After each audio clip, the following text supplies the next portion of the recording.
এইরকম একটা ঝাল ঝাল গরুর মাংসের চাপ যদি আপনার প্লেটে তুইলা দেয় তাইলে আবার কি বউ থুয়া রিক্সাতে নেমে যাবেন নি? একদিনে চাপ খাইতে গিয়ে বছর বইরা কোনি খাইয়া কিন্তু বেহাতের হয়ে যাবেন যতই এরকম সেলফি ব্রিজে দৌড় পারেন। সেলফি ব্রিজে আইতে আইতে আমরা কইলাম সুলতান ডাইরিঙ্গার এই জায়গাটায় আয়া পড়ছি। এই জায়গাটায় কোন জায়গায়? সিলেটের জিন্দাবাজার। সিলেটের জিন্দাবাজারে আমরা সুলতান ডাইরিঙ্গার ভিতরে আয়া পড়ছি। দেখা মনে হইব যে কোনো হোটেলের ভিতরে ঢুকতেছি, মনে হয় এটার ভিতরে চেকিং করবো। চেকিং পেকিং বাদ দিয়ে আমরা আসলে খাওয়ানোর লেগে ঢুকছি। এত সুন্দর সুন্দর জায়গা মায়গা দেখে আমগো আসলে নিতে মন ভরে না। আমগো যে লেগে মন ভরবো হেডে হইলো খাওয়ান। এই চাপটা শুধু সুলতান ডাইনের বেস্ট চাপ না, এটা পৃথিবীর বেস্ট একটা চাপ। এই গরুর চাপটা যে একবার খাইছে এই সাদা পোলাও দিয়া হ্যাঁ আসলে হারা জীবন মনে রাখবো। আসলে সুলতান ডাইনের ভিতরে ঢুকলে আপনাকে এরকম বহুত খাওয়ান দাওয়ান দিব। এই সব খাওয়ান দাওয়ান লাড়াচাড়া দিলে ভিতরতে এরকম করে অনেক খাসির মাংস টাংস বাইরে পড়বো।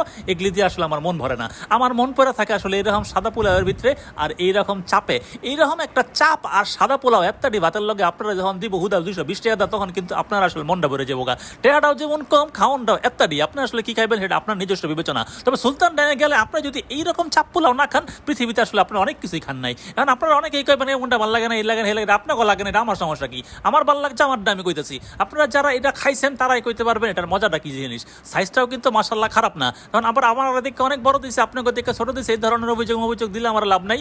220 টাকা দিয়ে আপনারা যখন সুলতান ডাইনে এই জিনিস খাইবেন তখন কিন্তু আসলে ভাতটা মাখার পরে বুঝতে পারবেন স্বাদটা কিরকম। চাপটা খাওয়ানোর সময় একটা ঝাল ঝাল যে ফিল লাগবো না রে ভাই, কি যে শান্তি লাগে। আবার মনে করেন না পরের দিন বাথরুমে গেলে বিশেষ অঙ্গ জ্বালাজলি করবে, এটা আসলে হইতেই পারে, তখন কোনো বিষয় না। তবে খাওয়ানোর ভিত্তিতে সমস্ত ধরনের শান্তি। আপনারা এখন চাপ পোলাও কেমনে খাবেন সেটা আপনাকে বিষয়। লেবু চিপ্পা খাইবেন নাকি লেবু ছাড়াই আপনারা কাচ্চি খাবেন সেটা আপনাকে নিজস্ব বিবেচনা। কারণ আপনার টাকা আপনি কি খাবেন সেটা আপনার বিষয়, আমার তো কথা কয়ে লাভ নাই। আমি 220 টাকা চাপ পোলাও খামো আর 20 টাকা থাকলে এরকম করে একটা বোরখানি খামো। আপনারা যারা সিলেটে ঘুরতে যাবেন হ্যাঁ গিয়া 220 টাকা এরকম করে চাপ পোলাও খান, আপনাকে ঘুরাটা হয়ে যাবো সার্থক। আপনারা সিলেটে গিয়ে কইবেন জিন্দাবাজার পানসির সামনের নাম, হ্যাঁ গিয়ে দেখবেন সুলতান ডাইন। সুলতান ডাইন দেশের জানেই থাকুক চাপ পোলাও হলো পৃথিবীর সেরা খাওয়ান।